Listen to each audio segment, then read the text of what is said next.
जय हिंद दोस्तों। CDS exam के लिए अब हमारे पास सिर्फ लास्ट के 25 दिन बचे हुए हैं। लास्ट के 25 दिन में हमको क्या ऐसा करना चाहिए जिसके बेसिस पे हम एटलीस्ट 10 मार्क्स एक्स्ट्रा स्कोर कर पाएँ अपने जीएस के पेपर में, जो भी हमारा करंट लेवल ऑफ नॉलेज है उसके ऊपर। ठीक है, सपोज अगर मैं अभी 15 ला पा रहा हूँ तो मैं कैसे 25 ला पाऊंगा, अगर मैं 35 ला पा रहा हूँ तो मैं कैसे 45 ला पाऊंगा, ये हम आज डिस्कस करेंगे डिटेल में। ठीक है, इस वीडियो में मैं आपको 4 ऐसे ट्रिक्स बताऊंगा जिसको आप यूज़ करके बहुत हाई एक्यूरेसी के साथ ऐसे क्वेश्चंस को भी ठीक कर पाओगे जिसके बारे में शायद आपने कभी सुना भी ना हो। ठीक है, तो वीडियो को एंड तक देखिएगा। इसमें मैंने सारे प्रीवियस ईयर के भी क्वेश्चंस जहाँ पे वो रूल्स इंप्लीमेंट होते हैं वो मैंने इसमें डाला हुआ है। ठीक है, और मैं आपको सॉल्व करके दिखाऊंगा कि कैसे जो क्वेश्चंस हैं जो कि शायद आपने कभी भी ना सुना हो बट आप स्टिल उसको सॉल्व कर पाओगे या एलिमिनेट कर पाओगे ऑप्शंस। ठीक है, लास्ट के 25 दिन में जो लास्ट माइल होता है बहुत इंपॉर्टेंट होता है, इस पर अपना ट्रैक नहीं खोना है। ठीक है, you constantly need to push yourself और आप अच्छा करोगे फॉर श्योर। ठीक है, स्टार्ट करते हैं। देखिए, नॉलेज वगैरह अपनी जगह ठीक है, नॉलेज वगैरह के बेसिस पे आप 30-35 तक एट मैक्स ले पाओगे, बट मैंने अपने एक्सपीरियंस से देखा कि एंड तक में मेरे को कुछ ऐसे ट्रिक्स या कॉन्सेप्ट समझ में आ गए थे जिसके बेसिस पे मैं बहुत आराम से 50+ स्कोर कर पाने लग गया था। ठीक है, तो मैं वही उसके 4 ट्रिक्स आपके साथ डिस्कस करना चाहता हूँ। ठीक है, पहला ट्रिक है हमारा। पहला तो आपको ये ध्यान रखना है कि कभी भी जो नन होता है ना, ऑप्शन नन, वो 95% नहीं होता है सही। ठीक है, तो सबसे पहले आपको नन एलिमिनेट कर देना है, पहला ट्रिक। दूसरा ट्रिक ये है कि जिस भी ऑप्शन में आपको, जैसे ये नीदर है तो नीदर आपने एलिमिनेट कर दिया। दूसरा, जैसे 2 स्टेटमेंट वाले जो ऑप्शन होते हैं, अगर इसमें आपने एक भी एलिमिनेट कर दिया तो मोस्ट प्रोबेबली, जैसे अगर 1 एलिमिनेट हो जाता है मेरा, तो मोस्ट प्रोबेबली 2 ओनली आंसर होता है। ठीक है, बोथ का चांसेस बहुत कम होता है।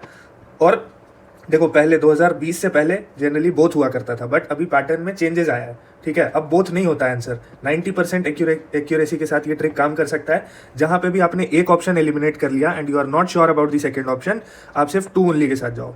ठीक है, ये मैं एक एग्जाम्पल आपको बता रहा हूँ। ठीक है, ये हो गए हमारे 2 ट्रिक्स जो कि बहुत इंपॉर्टेंट है। तीसरा ट्रिक मैं आपके साथ अभी शेयर करता हूँ। तीसरा ट्रिक जो है बहुत इंपॉर्टेंट है, द न्यूमेरिकल ट्रैप। ठीक है, या फिर डेटा ट्रैप। इसमें क्या होता है कि, अच्छा, ये सीएपीएफ के लिए बुक बनाया बट ये सीडीएस आप कर लो, रूल सेम है। ठीक है, इसमें क्या बोल रहा है कि एग्जामिनर जो है जब वो हाइपर स्पेसिफिक डेटा दे दे, कोई बहुत हाइपर स्पेसिफिक, कोई डेट दे दे या कोई ऐसा डेटा दे दे जो बहुत स्पेसिफिक है ना, to make the statement look official and intimidating. तो जनरली हम क्या सोचते हैं लॉजिकली कि यार इतना स्पेसिफिक 33% लिखा हुआ है तो मोस्ट प्रोबेबली सही होगा। यार मैंने शायद नहीं पढ़ा है ध्यान से, बट 33 इतना स्पेसिफिक डेटा दिया हुआ है तो ये सही होना चाहिए। तो लॉजिकली आप यहाँ पे सोचोगे कि सही होगा और आप सही कर दोगे। लेकिन however, more often than not, these precise figures are manipulated to test your ability to spot logical inconsistencies rather than your rote memory। अब आप सोचो कि आप यूपीएससी लेवल का एग्जाम दे रहे हो, ठीक है, तो आपसे कोई ये उम्मीद नहीं रखता है कि आप जो है सब कुछ रट के आओगे, क्योंकि this is a conceptual exam. ठीक है, इसमें आपको आपके कॉन्सेप्ट पे टेस्ट किया जाता है मोटा मोटी। ठीक है, और आपसे एक्सपेक्ट करते हैं कि आप जनरल, आपके पास नॉलेज हो कि जैसे फॉर एग्जाम्पल कि फर्स्ट कोई भी चीज़ हो रहा हो। ठीक है, जैसे first person to go to moon, तो ये आपको पता होना चाहिए। ठीक है, तो जो जेनरिक चीज़ें हैं वो आपको पता होना चाहिए। बट अगर मैं कुछ ऐसा हाइपर स्पेसिफिक डेटा देके आपको बोलूँगा कि ये सही है या गलत है, मोस्ट प्रोबेबली वो गलत होता है। ठीक है, तो इसमें वही लिखा हुआ है, UPSC rarely expects an assistant commandant और a lieutenant to memorise every decimal points और एग्जैक्ट कोर। ठीक है, when you see a statement filled with exact percentage, year और financial outlays, there is a high probability that the number has been swapped to create a wrong option. ठीक है, अब ये आपके सामने डेटा है। 2025 में 6 ऐसे स्टेटमेंट्स आए जिसमें से 5 जो थे उस पर ये रूल काम कर गया, एक पे नहीं किया। तो 83% एक्यूरेसी के साथ 2025 में ये रूल काम किया है। और अगर मैं सीडीएस की बात करूं तो सीडीएस में लगभग 10 क्वेश्चन इस स्टेटमेंट पे आए थे, सीडीएस 2 2025 में, जिसमें से 9 पे ये रूल काम किया, एक पे नहीं किया। तो आप समझ सकते हो 90% एक्यूरेसी के साथ 2025 के सेकंड वाले पेपर में ये रूल काम किया है। ठीक है, जिसका प्रूफ अभी मैं आपको दिखाऊंगा। ठीक है, चलिए आप कुछ एग्जांपल्स देख लेते हैं सीडीएस 2 2025 में जो आए हुए हैं। ठीक है, पहला क्वेश्चन है, which of the following statements as per constitution of India are correct? Provisions for reservation of seats for women in Lok Sabha and Rajya Sabha has been made vide 106th amendment of the constitution. अब ये देखिए, hyper specific. ठीक है, और hyper specific में भी अगर कोई ऐसी चीज़ हो जो कि न्यूज़ में हो या कोई ऐसी चीज़ हो जो कि बहुत इंपॉर्टेंट हो, जैसे अगर मैं बोलूँ कि 21A, आर्टिकल 21A कौन से अमेंडमेंट से ऐड हुआ, तो ये सबको पता होना चाहिए। तो इसमें अगर 86 बोल रहा है तब आपको कंफ्यूज नहीं होना है। फिर तो मतलब अगर आपको वो वहाँ पे कंफ्यूजन है फिर तो तैयारी छोड़ देनी चाहिए। ठीक है, बट अगर कोई ऐसा इन्फॉर्मेशन है जिसके बारे में मैंने नहीं सुना है, जो कि बहुत प्रोमिनेंट नहीं है और उसमें कोई हाइपर स्पेसिफिक डेटा दे दे, तो आप अगर आपको नहीं पता है, सबसे पहले तो आपको अपना नॉलेज लगाना है। अगर आपको ये पता है फिर तो आप ठीक है, फिर आपको ये रूल्स इंप्लीमेंट नहीं करने। आपको सबसे पहले अपना नॉलेज यूज़ करना है, नॉलेज जहाँ पे फेल हो जाए, ठीक है, और आपका रिस्क टेकिंग एपिटाइट है कि चलो मेरे को लेना है, मेरे को मार्क्स अपने बढ़ाने हैं, तो आप इस पर ले सकते हो। तो मैंने इसको सपोज कर लो हाइपर स्पेसिफिक है, मैंने एलिमिनेट कर दिया, तो मेरा ऑप्शन ए और ऑप्शन सी एलिमिनेट हो जाता है, ठीक है। उसके बाद third statement, there are provisions for reservation of seats for women and panchayat, ये मेरा पढ़ा हुआ है, ये लक्ष्मीकांत में सीधा सीधा दिया हुआ है, तो 3 तो ठीक है, और ऐसे भी 3 दोनों में है तो 3 तो ठीक है ही है।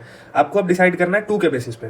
There are provisions for reservation of seats for women in legislative assemblies and legislative councils of the state, ठीक है। अब ये एक जनरल स्टेटमेंट है, और कोई भी स्टेटमेंट जो कि गवर्नमेंट को प्रेज कर रहा हो, ठीक है, वो भी सही होता है। अब ये एक ऐसा स्टेटमेंट है जो कि गवर्नमेंट को प्रेज कर रहा है, ठीक है, तो ये भी जनरली सही होता है। तो हमारा आंसर हो गया ऑप्शन सी, ठीक है, ये हमारा आंसर हो गया, और आप चेक कर लो यही होगा आंसर फॉर श्योर, ठीक है। Next, which one of the following statement is not correct, ठीक है। अब इसमें देखो, each carbon atoms form sigma bonds with 2 other carbon atoms with a bond angle of 120। अब इसमें एक नंबर दे दिया स्पेसिफिक, तो ये हो सकता है कि मेरा गलत हो। मैं और ऑप्शंस पढ़ता हूँ। यहाँ पे देखो, इट हैज 6 आइसोमर्स, एक और नंबर आ गया, तो या तो मेरा ऑप्शन ए है या ऑप्शन डी है, दोनों में से कोई एक इनकरेक्ट है, ठीक है, दोनों में से कोई एक इनकरेक्ट है। और अब इसमें क्या है कि इसमें आपने 50-50 पे आप आ गए हो। अब आपको रिस्क लेना है तो आप ले सकते हो, ठीक है। इसका आंसर वैसे ये है, डी है, ठीक है। इससे आप एलिमिनेट कर सकते हो बहुत आराम से। अच्छा, मैंने एक ई बुक लिखा हुआ है जिसपे सारे 40 रूल्स हैं, 40 रूल्स फॉर एलिमिनेशन, ठीक है, जो कि आप मेरे चैनल पे जाके आप उसको खरीद सकते हो, because it is a paid E book, ठीक है, तो आप जाके खरीद सकते हो। इसमें मैंने 4-5 इस वीडियो में मैं डिस्कस करूँगा, और बाकी I am just trying to give you a basic idea कि कैसे ये काम करता है, कितना एक्यूरेट है वगैरह वगैरह, ठीक है। आप इसका सैम्पल यहाँ से देख सकते हो, और आपको लेना हो तो आप ले सकते हो। बट हाँ, इस वीडियो में मैं 2-3 बहुत जो सबसे हाई एक्यूरेसी वाले रूल्स हैं उसको मैं डिस्कस करने वाला हूँ, ठीक है। उसके बाद आप इसमें देख लो question 75, Indian institute of entrepreneurship, ठीक है। अब ये इंडियन इंस्टीट्यूट ऑफ एंटरप्रेन्योरशिप कोई बहुत प्रोमिनेंट ऑर्गेनाइजेशन नहीं है, कोई ऐसा ऑर्गेनाइजेशन नहीं है जैसे कि यूएन वगैरह है जिसका हम ईयर याद रखें, ठीक है। तो यूपीएससी एक्सपेक्ट भी नहीं करेगा कि आप इसको याद रखो। अब इसमें एक डेटा दे दिया 1999। अब अगर मुझे पता है तब तो ठीक है, मुझे नहीं पता है तो मैं इसको एलिमिनेट कर सकता हूँ, ठीक है। अगर मैंने इसको एलिमिनेट कर दिया तो मैंने क्या बोला था, दूसरा रूल क्या है, दूसरा रूल क्या है, नीदर नहीं हो सकता, बोथ नहीं होता है बहुत केसेस में, तो इसका आंसर 2 ओनली होना चाहिए। तो मैं 2 ओनली लगाऊंगा और एक्सपेक्ट करूंगा, उम्मीद करूंगा कि मैं सही हो जाऊँ, ठीक है, और आप सही हो क्योंकि इसका आंसर 2 ओनली ही है, ठीक है। Next, with reference to women achievers in modern India consider the following statements, ठीक है। अब जब आपके पास 3 ऐसे स्टेटमेंट्स हों जहाँ पे तीनों फैक्ट्स बताए गए हों, वहाँ पे आपका नन तो हो नहीं सकता, और ऑल 3 विल बी करेक्ट का भी प्रोबेबिलिटी बहुत कम है, ठीक है। मतलब ये सारे रूल्स आपको रूल बुक में बहुत डिटेल्ड डिस्क्रिप्शन के साथ मिल जाएंगे, ठीक है। बट मेरा ये कहने का मतलब है कि एक ऐसा रूल है जिसमें कि देखो, नन तो नहीं हो सकता, वो तो हमने पहले एलिमिनेट कर दिया। एक ऐसा रूल है जो कहता है कि अगर किसी स्टेटमेंट में या किसी क्वेश्चन में 3 ऑप्शंस हो और तीनों स्टेटमेंट हो और तीनों ही फैक्ट हो, ठीक है। अब ये देखो, ये भी फैक्ट है, ये भी फैक्ट है, ये भी फैक्ट है, तो all 3 will never be correct, ठीक है। तो अब आपके पास 1 और 2 बच गया, तो आप 50-50 करके इसमें ले सकते हो चांस, ठीक है। तो आपका जो चांस जो 25% था सही होने का, वो अब 50% हो चुका है, और अगर आपको इसमें से एक भी स्टेटमेंट पता होगा तो आप मोस्ट प्रोबेबली कर लोगे इसको सही, ठीक है। अब चलते हैं नेक्स्ट क्वेश्चन पे। Consider the following statement regarding annual periodic labour force survey by National Statistical Organization. The agriculture sector remains dominant in employment with its share rising from 44% to 46. मेरे को क्या काम है भाई, मैं इतना थोड़ी रिसर्च करूंगा एग्जाम के लिए, ठीक है। और जो करते हैं ठीक है, अच्छी बात है, बट ये बहुत हाइपर स्पेसिफिक डेटा है, ठीक है, बहुत ज़्यादा हाइपर स्पेसिफिक डेटा है, तो इसको मैं क्रॉस कर दूंगा, ठीक है। अगर मेरे को रिस्क लेना है मैं क्रॉस कर दूंगा, और जब आपने एक एलिमिनेट कर लिया है तो हमेशा आंसर जो बच गया वही होगा। हमेशा नहीं बोलूंगा, but most of the cases में, क्योंकि नीदर बहुत रेयरली होता है, बहुत रेयरली होता है। 2020 से पहले बहुत हुआ करता था जनरली आंसर, बट अभी लेटेस्ट ट्रेंड के हिसाब से जब भी आप एक एलिमिनेट कर लो तो 2 वाला जो बच गया, अगर आपको 2 पता है तब तो ठीक है, नहीं पता है तो आप हमेशा 2 ओनली के साथ जाओ, ठीक है। तो ये हो गया।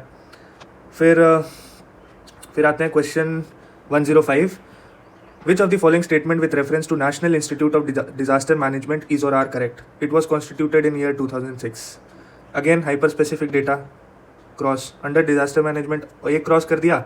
दूसरा देखो, दूसरा के लिए भी एक रूल है, बट वो मैं डिस्क्लोज नहीं करना चाहूँगा, ठीक है। बट अगर आपको बेसिक भी ध्यान रखना है, आपने अगर एक एलिमिनेट कर लिया तो 2 ओनली ही होता है मोस्ट ऑफ द केसेस में, ठीक है।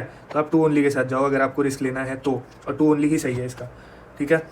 फिर आप ये देख लो, Robert Prevost became the Catholic Pope after the death of Pope Francis. Which of the following statement is or are correct about him? He will now be known as Leo 15. He became the 271st. यार इतना कौन पढ़ता है, ठीक है, इतना कौन पढ़ता है, ठीक है। तो आप इसको हाइपर स्पेसिफिक डेटा है 271, है ना, इंटीमिडेटिंग डेटा है। सुनते ही आदमी बोलेगा यार इतना स्पेसिफिक है तो सही होगा, बट ये गलत है। तो 2 गलत है तो एलिमिनेट कर लो। अब बचा 1 या 3 ओनली, ठीक है। फिर आपको यार एटलीस्ट पेपर पढ़ते हो, यूपीएससी लेवल का तैयारी कर रहे हो, तो आपको ये तो पता होना चाहिए कि जो नया पोप बना है, क्योंकि जब भी बना होगा तो न्यूज़ में आया होगा, तो आपने पेपर पढ़ा होगा, तो वो जो है वो यूएस और पेरू 2 कंट्रीज़ का सिटीजन है, ठीक है। इससे आपको ध्यान रखना है, यूएसए में डुअल सिटीजनशिप अलाउड है और इंडिया में डुअल सिटीजनशिप अलाउड नहीं है। तो इसका आंसर मेरा डी हो गया, ठीक है, डी हो गया। तो मैं इसको मार्क कर देता हूँ डी। इसमें 2 ओनली, इसमें 2 ओनली, ठीक है। ये पीडीएफ भी आप टेलीग्राम चैनल से डाउनलोड कर सकते हो, जिसका मैंने लिंक डिस्क्रिप्शन में दे दूंगा, ठीक है। फिर ये देखो, विच of the following statements with reference two lines of latitudes is और आर करेक्ट, ठीक है। अब इसमें देखना 179 नंबर है, ठीक है। वैसे तो ये सवाल आना चाहिए, जिसने भी ज्योग्राफी पढ़ा है उसको 181 होता है, ठीक है। बट ये सोचो हाइपर स्पेसिफिक है, कंफ्यूज करने के लिए दिया हुआ है। इसको आप एलिमिनेट कर लो, एक एलिमिनेट हो जाता है तो ऑप्शन क्या होता है, दूसरा वाला, ठीक है। और इसको पढ़ भी लो। ऑब्वियसली पहले पढ़ना है, पहले एलिमिनेट नहीं कर देना है। ये तब यूज़ करना है जब आपको डाउट हो या आपको नहीं पता हो। The distance between 2 successive latitudes changes slightly from the equator to pole, which is correct, ठीक है। बहुत स्लाइट चेंजेस आता है, अगर आपने ज्योग्राफी पढ़ा है तो आपको पता होगा, ठीक है। फिर इसी रूल्स के कुछ एग्जांपल सीएपीएफ से भी लिए हुए हैं। जैसे ये क्वेश्चन आया था जल जीवन मिशन, ठीक है, तो इसमें डेटा ईयर दिया हुआ था तो गलत। फिर एक स्टेटमेंट था जिसमें परसेंटेज स्पेसिफिक दिया हुआ था तो ये क्रॉस हो गया था। वैसे ही 75th क्वेश्चन 2023 में आया हुआ है सीएपीएफ के, इसमें बोल रहा है the mid Atlantic ridge arises 33 metres above the floor of the Atlantic. तो 4th 33 मीटर्स, भाई कौन जाके वहाँ पे नापेगा, चेक करेगा। तो 3 आपने एलिमिनेट किया तो आपका ये एलिमिनेट हो गया, ऑप्शन डी, ठीक है। उसके बाद आप ये तीनों पढ़ लो, सॉरी 4 एलिमिनेट हो गया, तो 4 बी और सी एलिमिनेट हो गया। तो फिर आप तीनों पढ़ लो, और अगर आपने ज्योग्राफी पढ़ा है तो आपको ये बहुत ईजी लगेगा, आप बहुत आराम से इसको कर लोगे, ठीक है। 1 सही है, 2 सही है, 3 भी सही है, तो इसका आंसर 1 2 3 हो जाएगा, ठीक है। उसके बाद वैसे ही ये क्वेश्चन आया हुआ था जिसमें क्लाइमेट न्यूट्रल इनिशिएटिव ईयर दिया हुआ है 2030, तो ये क्रॉस हो गया, ठीक है। तो बचा 2, तो 2 ओनली, ठीक है। आप इसको चेक कर सकते हो अपने एंड पे। तो ये एक हमारा रूल कंप्लीट हो गया। तो अभी तक हमने 3 4 5 रूल्स बेसिकली हमने डिस्कस कर लिए हैं, ठीक है। और एक रूल है, दूसरा रूल जो बहुत इंपॉर्टेंट है, अगर आप सीएपीएफ पॉइंट ऑफ व्यू से देखो, 2025 में 5 क्वेश्चन इस रूल के बेसिस पे पूछे गए थे, जिसमें 4 सही हुआ था, 1 गलत हुआ था। 89% एक्यूरेसी से काम किया। 24 में 4 क्वेश्चन, 4 में सही, 100% एक्यूरेसी। 23 में 100%, 22 में 100%, 21 में 50%। रूल क्या है? रूल ये है कि this is one of the most high yielding rules for CAPF या CDS, क्योंकि पैटर्न सेम है। UPSC loves to test your awareness of who is actually running the show, whether it is a government scheme, a new initiative, or a global program. The examiner often swaps the correct ministry or department with a look-alike or popular-sounding one. Very important, ठीक है। look-alike department के साथ switch कर देगा, ठीक है। तो आपको जहाँ पे भी आप स्कीम देख रहे हो, स्कीम सेंटेंस में लिखा हुआ है कि ये स्कीम फलना स्कीम जो है वो इस मिनिस्ट्री ने लागू किया है, आपका तुरंत आँख चमक जाना चाहिए, आपको समझ में आ जाना चाहिए कि मोस्ट प्रोबेबली इसमें एरर है, ठीक है। अगर आप श्योर नहीं हो तो उसमें एरर ट्रीट करना उसको। अगर श्योर हो कि हाँ ठीक है इस मिनिस्ट्री ने ही किया है, तब तो ठीक है। UPSC frequently provides an incorrect name for the implementing ministry, nodal agency or department. They hope you recognize the scheme's name but aren't sure about the parent. आपको बेसिकली साइकोलॉजी के साथ खेलना है एग्जामिनर के, वो आपके साइकोलॉजी से खेल रहा है, आपको उसके साइकोलॉजी से खेलना है, ठीक है।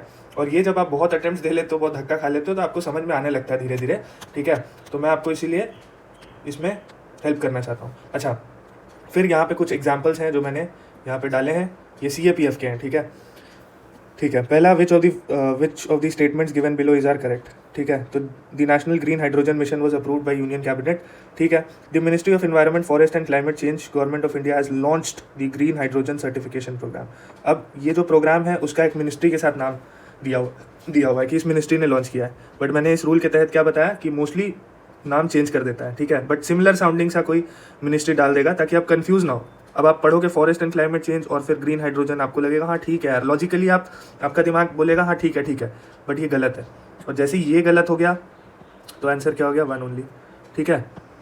उसके बाद आप यहाँ पे देख लो, in India credit rating agencies are regulated by reserve bank of India, गलत, ठीक है। जैसे ही ये गलत हो गया 1 काट दो, तो 1 कट गया, 2 सही हो गया, ठीक है। वैसे ही आप यहाँ पे देख लो, UN clause authorises the UN security council, गलत, ठीक है, गलत। तो 1 काट दो, 2 और 4 सही। फिर 79th, the tea board is a statutory board, it is regulatory body attached to the ministry of, ये देखो ठीक है, it is a body attach to this, एक सिमिलर साउंडिंग सा आपको बता देगा। तो जैसे ही आपने 2 काटा तो 2 कट गया और 2 3 1 and 3, हाँ 2 कट गया। अच्छा, उसके बाद एक और होता है लोकेशन स्वैप, एड्रेस चेंज कर देते हैं। तो यहाँ पे भी एड्रेस चेंज किया हुआ है। तो एक्चुअली हमने 6 रूल्स डिस्कस कर लिए हैं। तो 4 भी कट गया है, तो 1 and 3 बचा। तो 1 and 3 आपका, इसमें एक्चुअली 2 रूल्स लग रहे हैं, एक तो मिनिस्ट्री स्वैप वाले और यहाँ पे एक एड्रेस चेंज वाले भी रूल्स हैं, जो कि आपको ई बुक में मिलेंगे, ठीक है। तो आप देख सकते हो।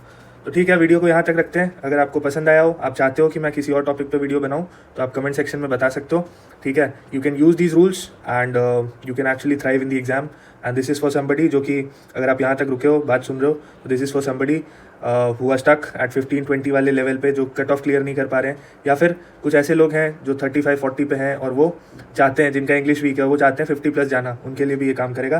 क्योंकि आप नॉलेज के बेसिस पे 30-35 मार्क्स ले सकते हो आराम से, but if you want to cross 50 you will have to implement these rules, and this is the only way मेरे हिसाब से, जहाँ पे आप, और अदरवाइज़ या तो आप IAS वगैरह की तैयारी कर रहे हो तो आप कर सकते हो, ठीक है।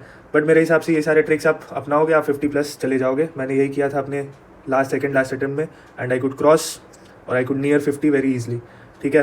तो take care, all the best. आप टेलीग्राम चैनल से ये PDF डाउनलोड कर लेना। इसके अलावा we are launching this e book on 18th, and if you want to pre book it you can get it for 299 rupees, और launch के बाद शायद प्राइस चेंज हो सकता है, तो आप देख लेना, ठीक है। All the best, take care.